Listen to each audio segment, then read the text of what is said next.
𝐂𝐎𝐍𝐿 gunman and his infamous Sinaloa Cartel needs absolutely no introduction.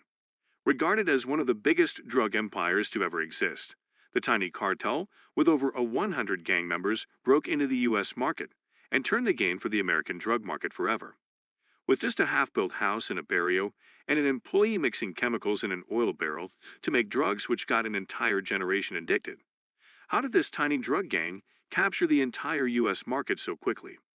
You might be surprised that the answer behind this question is a lot deeper than pure luck, strong leadership, or an insane plan.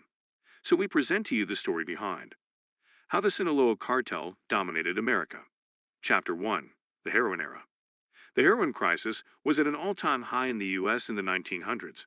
To get things under control, the DEA imposed stricter rules to make sure accessing heroin got harder and more expensive for its users. It was exactly this very same time that an alternative to heroin, fentanyl, started entering the U.S. from the Mexican drug empires of the Sinaloa Cartel. This harmless drug, which was intended to be used in the pharmaceutical market, quickly turned out to be the reason for the death of hundreds and thousands of addicts in the U.S. But how did fentanyl replace such a widespread and popular drug, heroin, so quickly? Chapter 2. The Rise of Fentanyl. There were a few reasons for the sudden spike of demand for fentanyl. For starters, fentanyl is inexpensive. The plant-based opium needed to produce a kilogram of heroin can cost producers about $6,000, while the precursor chemicals to make a kilogram of fentanyl cost only about $200 or less. It's also easy to replicate the formulation of fentanyl, which has boosted its appeal to criminal networks. Additionally, fentanyl is easier to produce than heroin as it is 100% synthetic and doesn't require cultivating the poppies needed for heroin. The risk-to-reward ratio was huge in the fentanyl market, and the loss was minimal. The losses that the cartel had to deal with when the drugs were seized by the authorities, both financially and periodically, was lesser as new batches were easily replaced with the seized drugs without having to wait to harvest crops or pay farmers.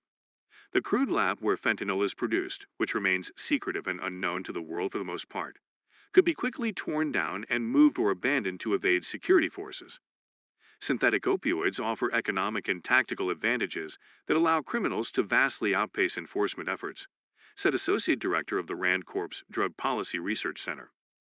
However, the drug has an alarming effect in the population of the country. Fentanyl has caused an overdose crisis that claimed more than 108,000 lives in the U.S. last year, a new record in the history of the country. Chapter 3. The Domination of the Sinaloa and the Fentanyl Crisis. The fentanyl explosion put the Sinaloa Cartel on the map for enslaving the land of the free. Sinaloa is a decades-old criminal organization deeply embedded in the economy, politics, and culture of Mexico's wild northwest. But the cartel used a few strategies to still remain as one of the biggest drug empires, even after their head, El Chapo, was arrested. In fact, many would argue that the cartel has only expanded and become even more successful and widespread ever since gunman was arrested in 1993. How did they do this? Manufacturing and marketing a collection of illegal drugs and cultivating links to suppliers in dozens of countries in Latin America, Europe, and Asia. The cartel operated much like a normal company. Besides, the cartel is also believed to have different units, handling jobs such as security, money laundering, transportation, production, and the bribing of public officials. The domination of the cartel in the economy and life of Culiacan is so much so that at the city airport gift shop, visitors can buy baseball caps emblazoned with the number 701, a reference to the ranking in the 2009 Forbes list of richest people of Domination, El Chapo. The U.S. Attorney's Office in San Diego in June said 26 people were indicted following a 2-year investigation into what law enforcement officials described as a sprawling operation extending from Sinaloa. The drugs seized included methamphetamine, cocaine, heroin, and nearly 500,000 fake pills laced with fentanyl. The DEA identified alleged couriers, stash house managers, and people who smuggled proceeds back to Mexico. Another separate DEA operation in 2020 led to the arrest of more than 600 alleged Jalisco cartel members in the U.S. being Mexico's fastest growing and most violent.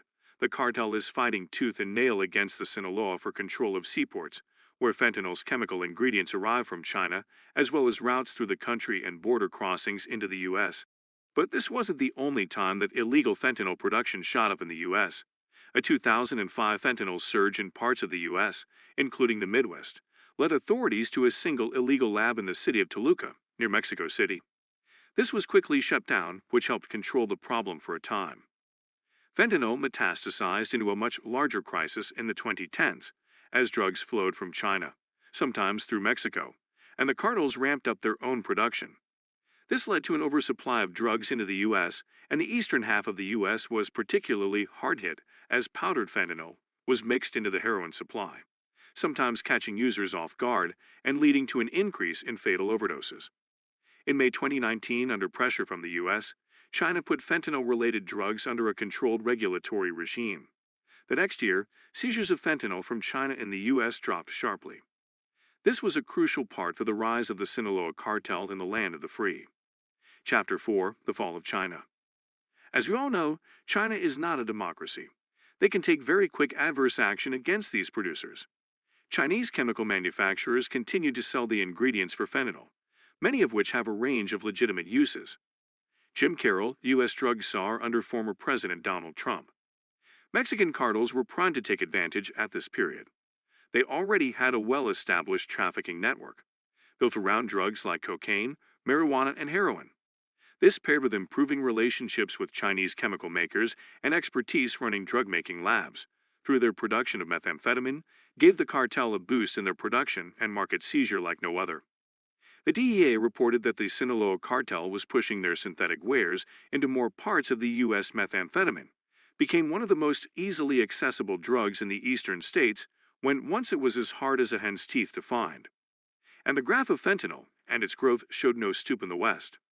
Its potency and the lack of quality control in the black market made it easy to cause overdose, including when users don't know that fentanyl is laced into or simply sold as other drugs. The drugs are concealed and bought in the form of fake tablets, which make them look like prescription drugs, including pain pills. The DEA believes these dupes, often stamped to look like real 30-milligram oxycodone pills, are aimed at driving prescription drug users toward an illicit, cartel-made product. Another reason why fentanyl cracked into the drug market is because of its chemical formulation. Many of the precursor chemicals made in China are also used in legitimate pharmaceuticals. Fentanyl being easily made with a huge variety of permission and combination of easily accessible drugs make it extremely easy to make. Take the chemical 4-piperidone, which is a common fentanyl component that is also used for legitimate pharmaceutical research. Some 160,000 companies in China produce chemicals used in drug assembly in batches, as small as tens of metric tons, the State Department estimated in early 2021. The problem could get significantly worse, and the only way to bring things in control is by forcing China to enforce proper labeling of chemical shipments and to agree on which regulated chemicals can be used to make fentanyl so they can be tracked, said Rahul Gupta, director of the Biden White House's Office of National Drug Control Policy. However, the problem runs a lot deeper as the cartels don't just fill a void. They create a market, Mr. Dillon. Chapter 5: The Expansion of Sinaloa. The pills became so crucial and grew to be so universal that they started becoming cheaper and cheaper, creating pressure on the cartels to roll out new products. My partner and I are experimenting with a new version meant to be 30% more potent than the typical fake oxycodone tablets, known as N30s, said a 27-year-old fentanyl producer who runs a clandestine lab in Culiac.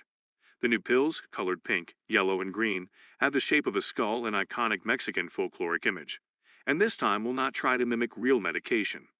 They are also made with butter flavoring, so that when melted on foil with a flame, the pills leave a golden trail and smell like caramel popcorn, telltale signs of quality. From a drug that was inaccessible to the vast majority of the population, pills started to become more frivolous and a fun thing to do on a Saturday night. The N30 is not working very well. Everybody is making them. The new pill will generate a lot of demand. This is the story behind the rise of a tiny cartel and its ever-growing domination over the U.S. What do you think is in store for us in the future? Is the Sinaloa Cartel nearing its end, or is it just the beginning? Let us know everything in the comments down below.